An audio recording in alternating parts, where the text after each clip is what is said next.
is Stefon Diggs really ahead of schedule? If so, how far? Training camp? Question mark.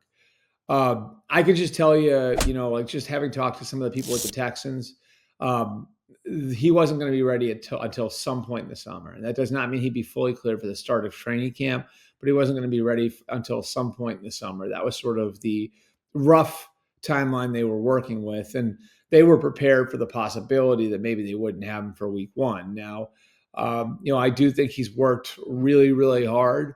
Ahead of schedule can be a little bit of a moving target, but I think, yes, yeah, I think there's a chance that he has the ability to get out there in week one. That would be just over 10 months. So he was injured right before Halloween.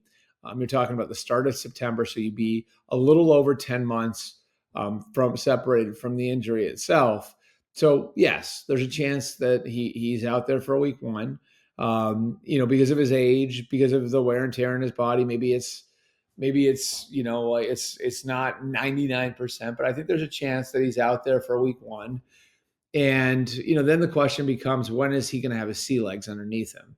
And I think that might wind up being the bigger question. Of course, if you look at the structure of his contract, you can see that not only did the Patriots have some concern over whether or not he was going to be ready based on all of the fail safes that were built into that contract. The fact they can get out of it after a year, the heavy per game roster bonuses, $3.4 million in roster bonuses, which are completely tied to injury, has $200,000 per game, that rides on whether or not he is healthy enough to suit up.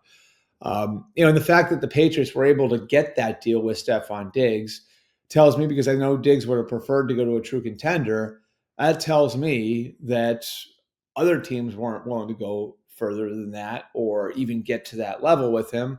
Otherwise, maybe he would be elsewhere. So I love Steph Diggs as a player. I think he's a really good guy too, despite what some people might believe. And he works his ass off. He's one of the most competitive people in the NFL. So if there's a way to get out there for week one, he'll find that way. But I think it's tough to, again, based on the injury, based on the timeline, based on the age, to bank on the idea that he's going to be there in week one. And you can see the Patriots have built in some protection in case he isn't.